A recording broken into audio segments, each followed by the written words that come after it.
Hi, my name's Jessica White, and I'll be showing you a bit more about STEMwerkz and how you can use it in class with your students, or how you can guide them through it for homework and self-study or self-directed learning. So first of all, I'll just share my screen. So you can probably see here in just a few moments that there is what is basically the STEM stories.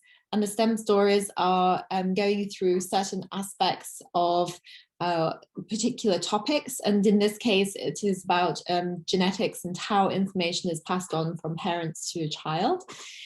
So we can see here there are a couple of stories on the right-hand side. And this relates to the topic of inheritance and also evolution. And that relates to the evolution of plants as well, such as the reproduction of plants and parts and functions, and also seed dispersal. And so that goes into adaption, which is more in the sense of nature and as in plants, and how that is affected by the environment and so forth. So in terms of human genetics, then I'll just show you an example of one of the stories that we have here in STEMwerkz. Humans produce their offspring through a process called sexual reproduction. During sexual reproduction, reproductive cells from the mother and father fuse to form the offspring. Thus, the offspring would share similar characteristics to its parents. Let us look at some examples of these shared characteristics. Can you identify the characteristics both of them share? They share the same hair texture and skin color. Can you identify the characteristics both of them share? So you can ask that to the class as you know they're presenting it. The child and her mother share the same skin and eye color.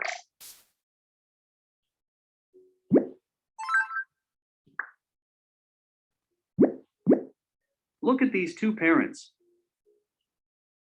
Sexual reproduction starts with the reproductive cells, the sperm and the egg. These cells contain genetic information of each parent. Click on the reproductive cells to learn more.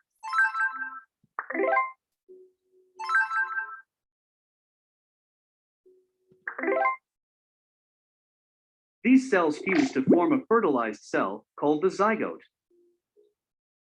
The sperm comes from the father. The egg comes from the mother.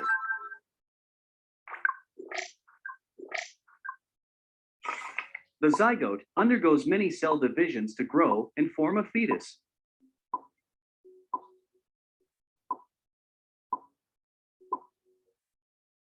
The genetic information of both parents are passed on to the fetus.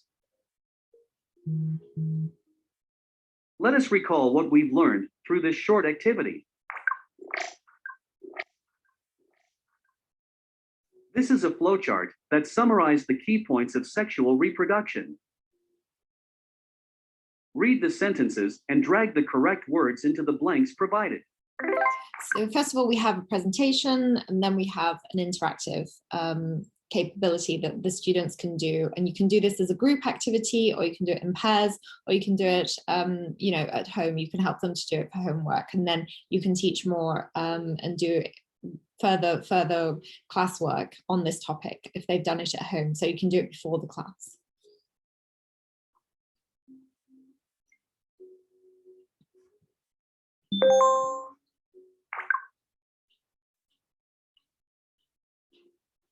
So yeah, sorry, I'll just help you through this. So basically you read the sentences and drag the correct words into the blanks provided. So we here have the sentence, the something is the male reproductive cell. So when we just drag that in, and you might want to model that for your students if they're younger. But yeah, it's pretty straightforward. Obviously, they can do it on their own, and they have instructions there as well.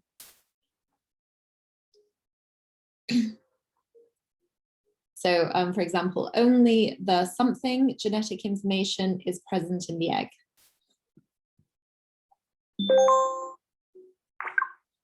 only the something genetic information is present in the sperm. Genetic information of both parents are present in the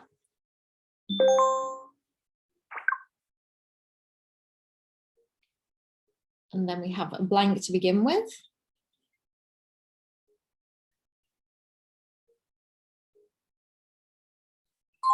Oops. Try again.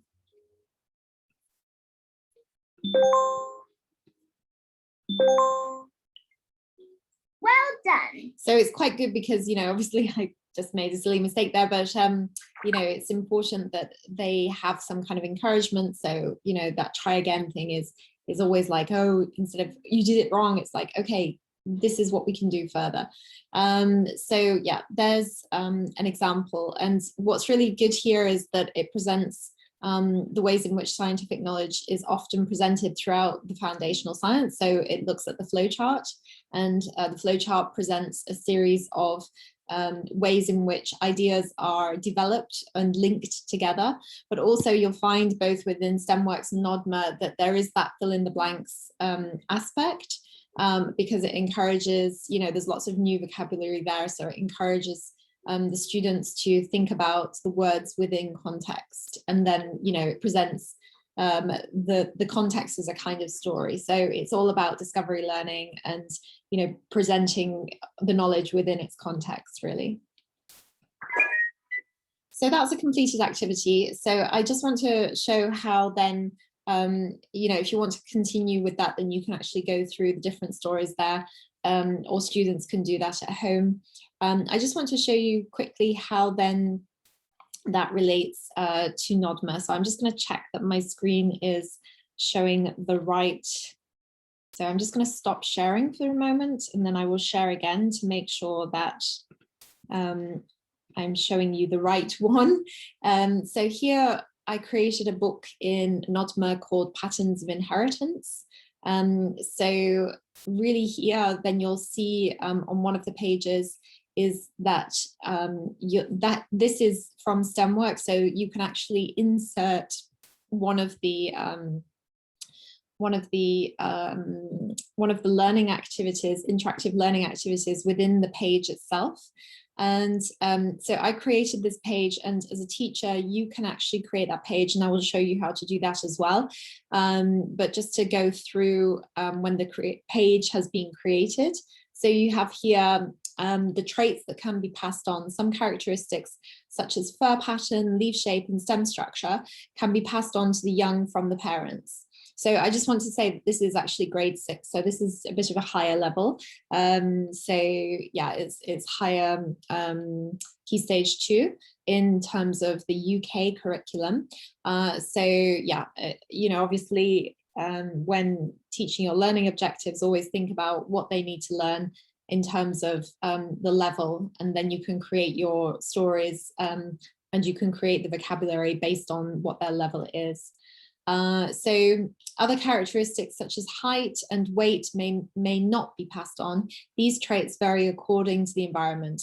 There may also be a cause of a random expression from either parent or mutation. So let's explore to find out more. So here we have an embedded interactive. Have you ever wondered why you look similar to your parents or grandparents? This is due to heredity. Heredity is the passing on of characteristics or traits from one generation to the next. Can you identify the characteristics or traits that both of them have in common? They share the same skin color and same type of earlobe.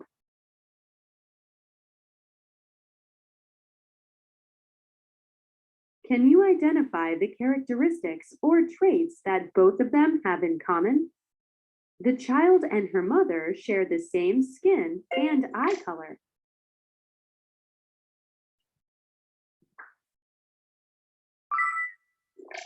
Let's take a look at more characteristics or observable traits. At the same time, try identifying some of these characteristics or traits. Okay, so we have here hair. So and it goes through the different types of hair. So you can explore this with your class and say, okay, who has straight hair, who has wavy hair, and you can ask them to classify. So you can use that as an extension activity.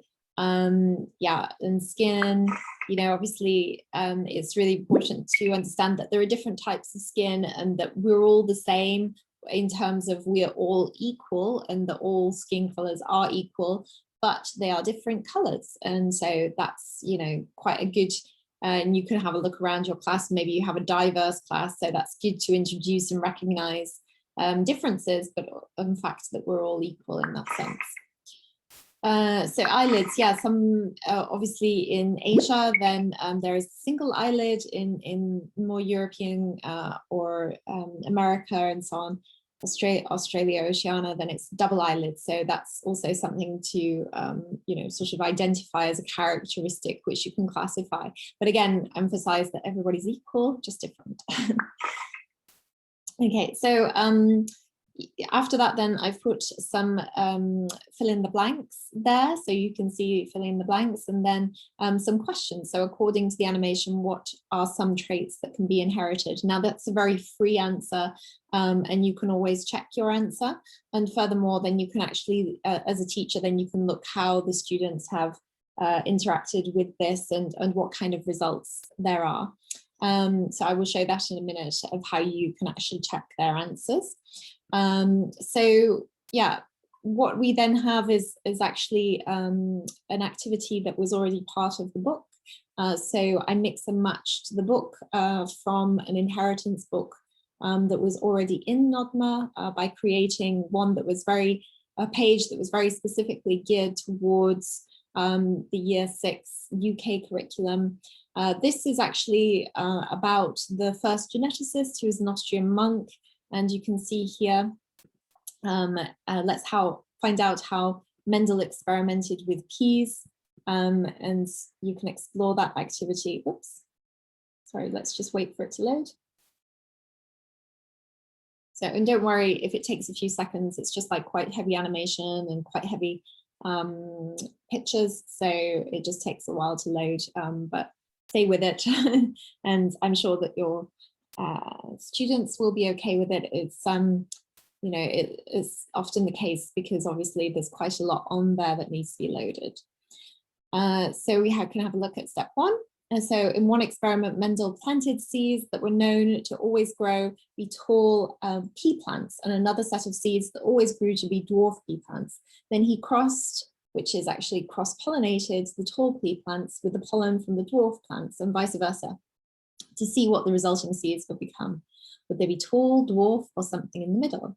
So that's quite an interesting, so it's like asking questions, and you can get the class to write down their answers, or they can talk to each other, or they can discuss it in pairs or groups and come up with, sort of a hypothesis. So this is like the key foundational way to observing and thinking about science.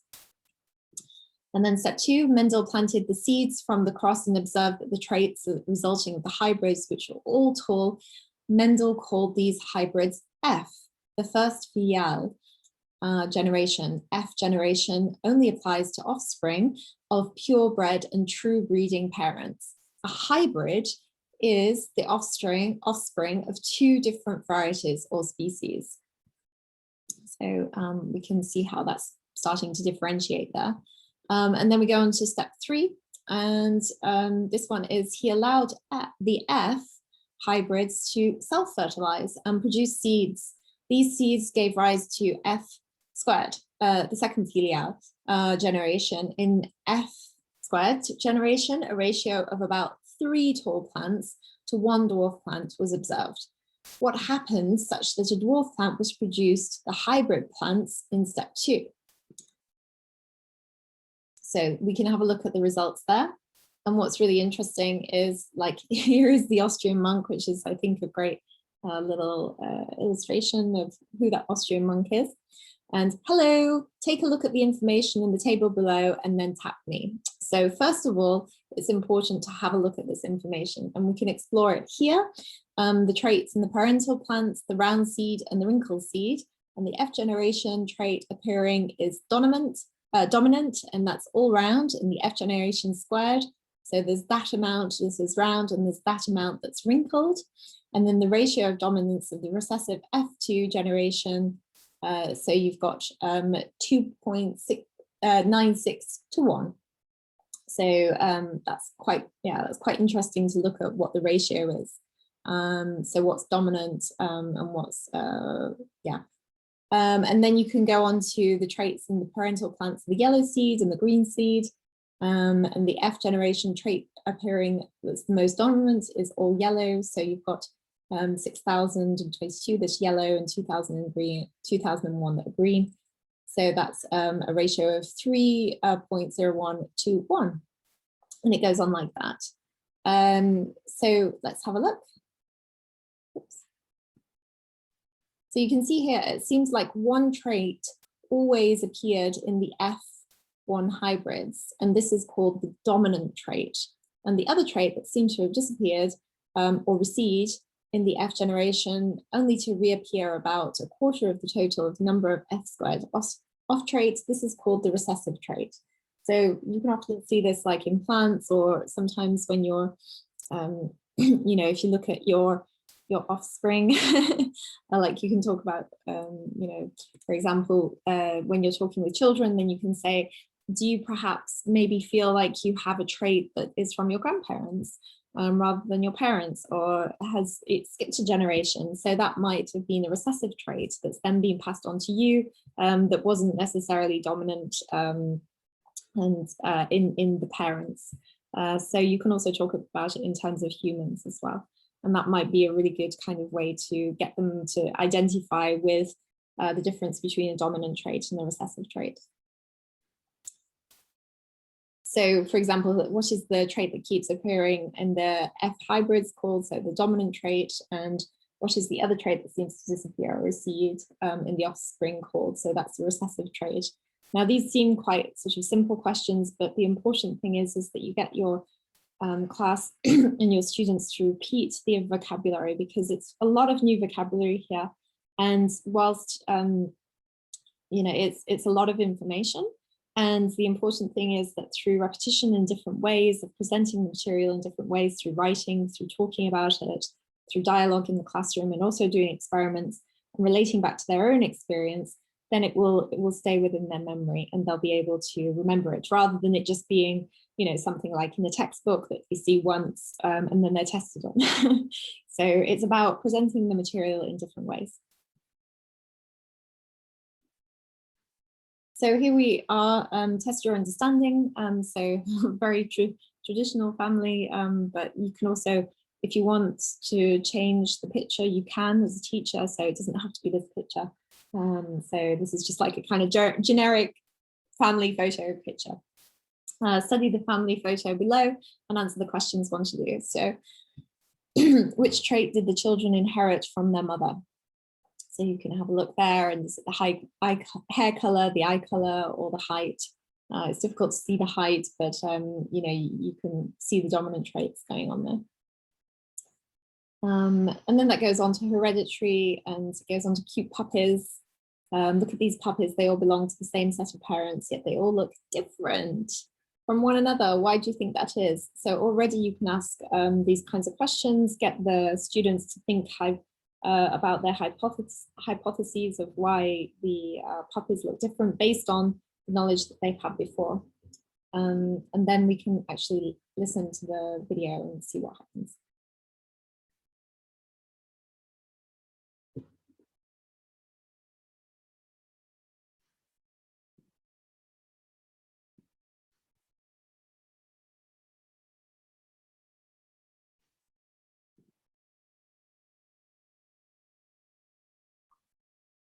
So this goes further into adaptions. So let's have a look.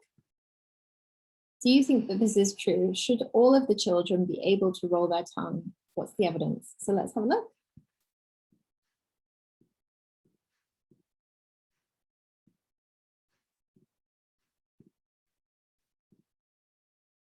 Oh no! So it looks like this child, who is the child of these two parents, cannot actually roll his tongue, but all of his brothers and sisters can. Is that true? So Do you think that all children should be able to roll their tongue? What's the evidence? So as we saw before, then we saw that there were dominant traits, but then there's the recessive traits. So you can actually share this with the class. You know, you can have, you know, go around the class and say, can you actually roll your tongue? And if not, then, you know, and talk about whether it's a dominant trait or a recessive trait. And as you can see then, you know, with the puppies that we saw before, then they're all quite different. So yeah, and we saw with the peas as well, that they can be different. So you can continue the observation, you can use your own experiments with either people, plants, animals. You know your students better, so really just find things in context that they can really identify and relate to.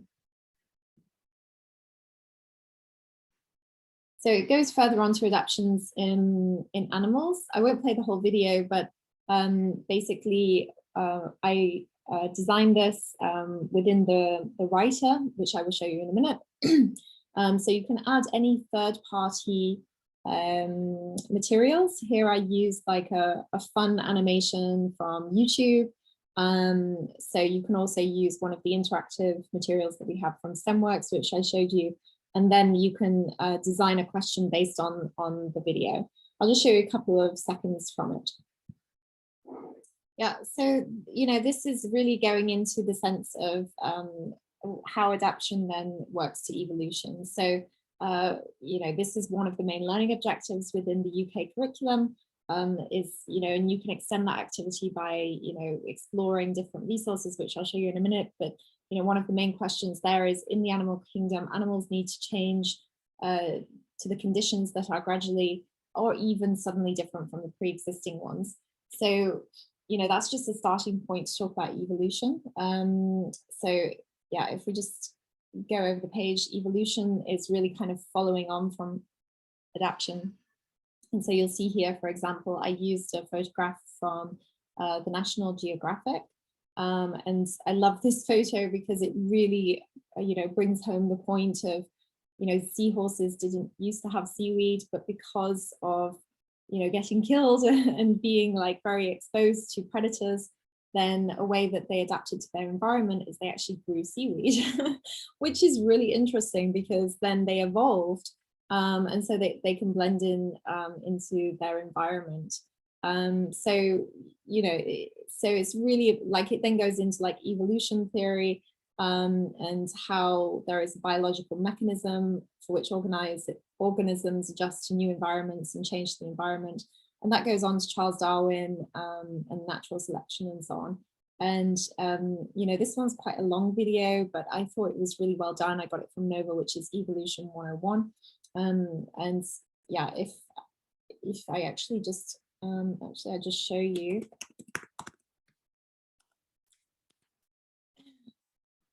So here we have like, this is actually from, it's from Berkeley. And it goes into all these different kinds of details. And obviously this is quite, you know, it's quite well advanced, and it might be a little bit too advanced, you know, for obviously your group, or your class, but it's really interesting because it offers like lots of different teaching materials, which you can back up with the kinds of, you know, sort of primary resources that we have designed in STEMwerkz. So that gives you a little bit more, you know, sort of idea. Oops, that one can't reach. But a bit of an idea how you can use the different third-party resources. So speaking of third-party resources, I'd just like to go briefly onto the other parts that you have here, which is, I'm just going to stop sharing my screen for a second, and then I will share it again.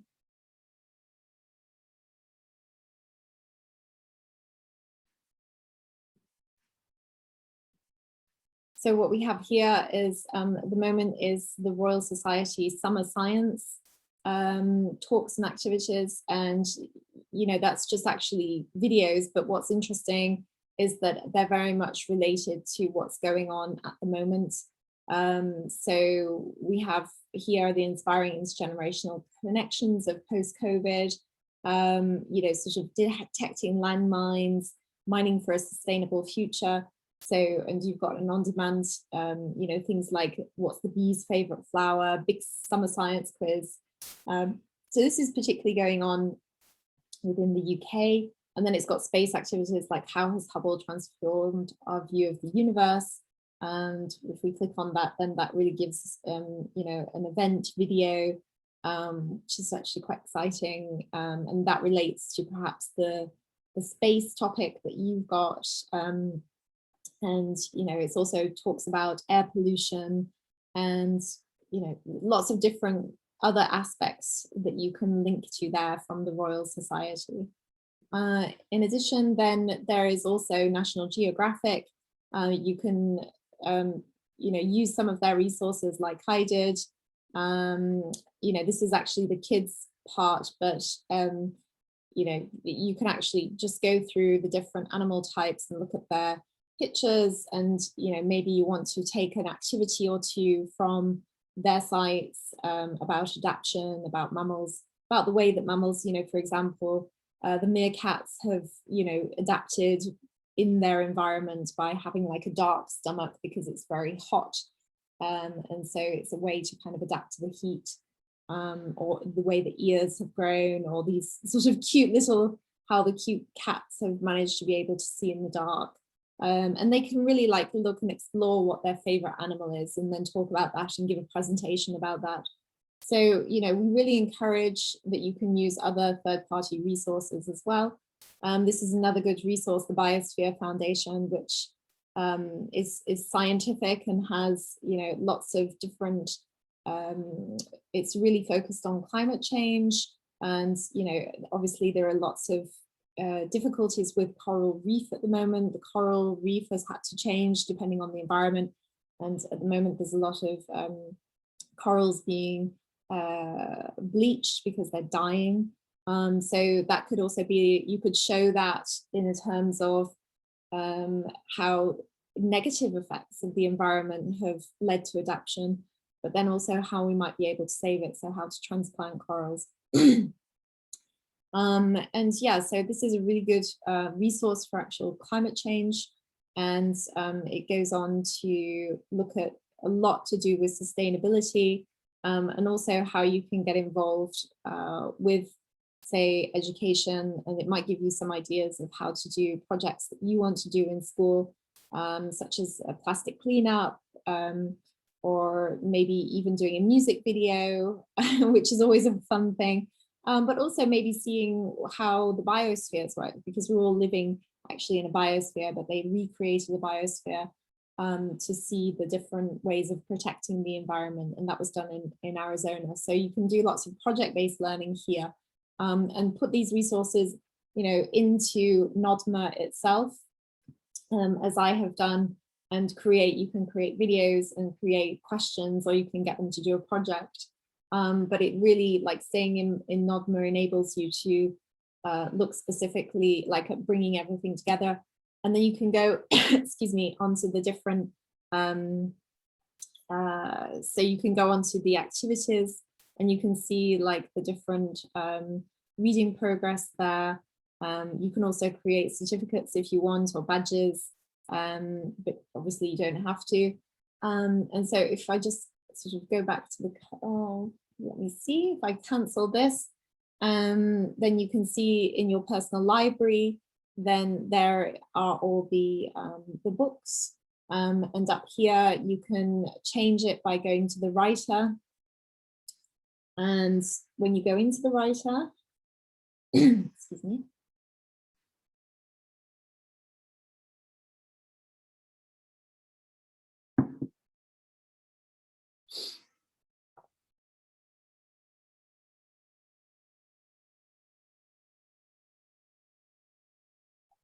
then you can actually edit it here.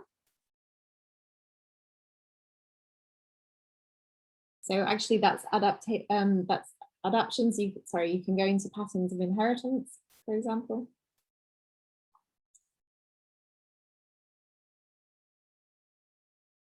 And you can just, you know, look at all the different pages.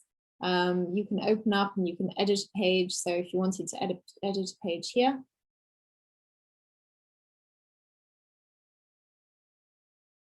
So you can see then on the right hand side, then there are all the different widgets which enable you to put, so for example, I put a heading here and you just drag and drop, and then you put the text here by just dragging and dropping. And if you want to use, sorry, I've got flour in the way.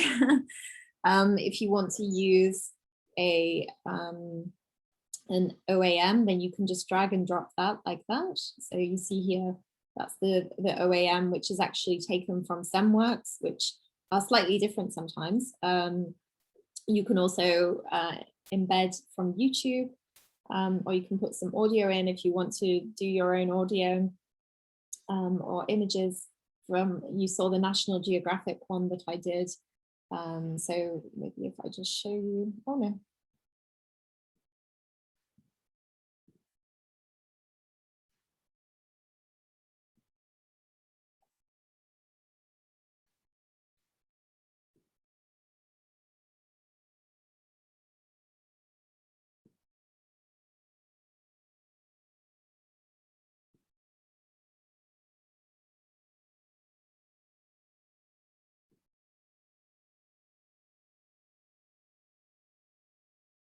So here we have like evolution, for example, and you can see that I embedded this picture from National Geographic, and obviously just credit it and so on. And then, you know, you can actually then put in more website content, and you can create a whiteboard, which enables you to do a jam with other people. And then you can do some multiple choice questions and some true and false, or fill in the blank. So there's a real, the main aim is to actually keep the actual information that you're doing not so complex, just keep repeating so that the concepts that they're getting are presented in different ways, because that is how that you will get the students to really refine the context and also the concepts within their mind. It's about the transferable knowledge of, here again is the same sort of knowledge, the same content, but it's presented to me in a different way.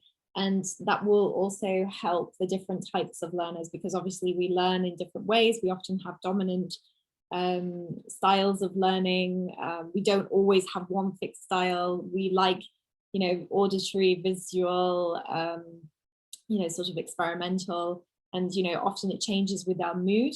But if you present the information in experimental as well as also, you know, sort of visual, auditory, quiz-like, analytical, then it will really help to consolidate the knowledge so that it's presented in those different ways, and so that they can transfer that knowledge, which is super important.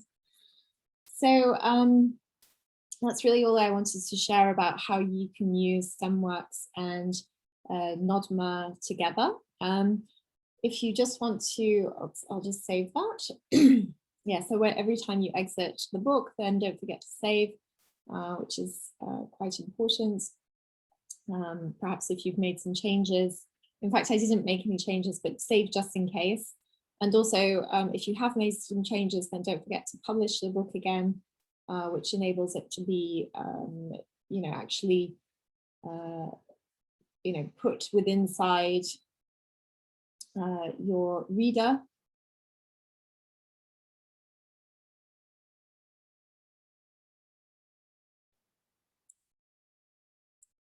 Which you can see there, so it's the patterns of inheritance there.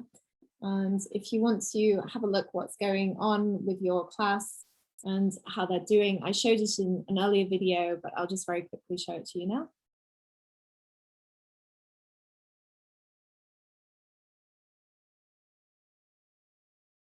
It just takes a while to load, and you know, please be patient with it. It's just a lot of you know, obviously media that needs to be loaded. So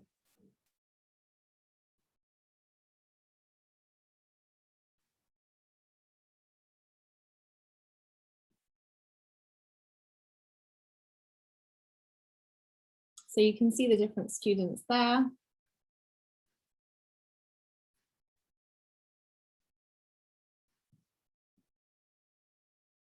You can see your class code that you can copy and you can assign to the class. And you can archive it if you want, if you don't want to use it anymore.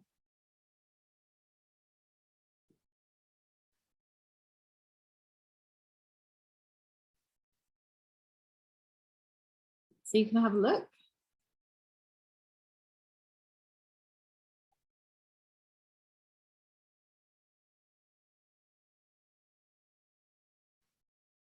It just takes a minute to load. Please just be patient with it.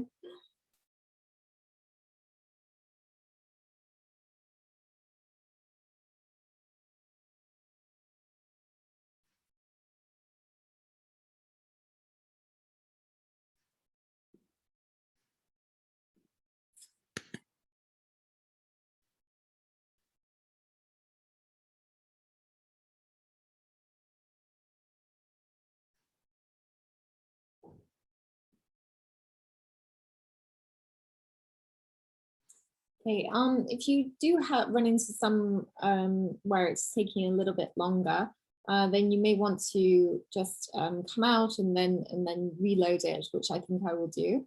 So you can, yeah, just at the top there, then you can change between showing the percentage of the book's activities, but also then showing the marks, depending on the questions that you asked. And within the book usage, then you'll be able to see where the students, how long that they've been on each page, and how long they've actually been in the book itself.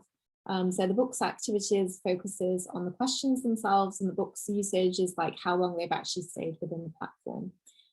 So yeah, if you have that issue, then which I'm having right now, then that's no problem. So you just need to go back to the writer. And let's see, we can go back to the reader as well.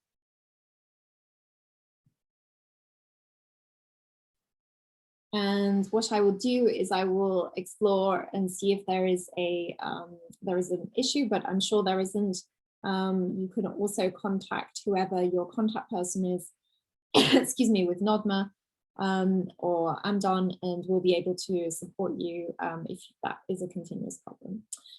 So yeah, I will show you a bit more when I find out what's happened here about the back end and how you can look at your students. But for now, that's just a quick look at how you can use STEMwerkz, but also how you can use NODMA together, part of the same parcel. And yeah, and I hope that you enjoyed it. And I'll see you again when we can go back into the marks of how we can have a look at the classroom activities, but also the book usage. Okay, thanks for joining.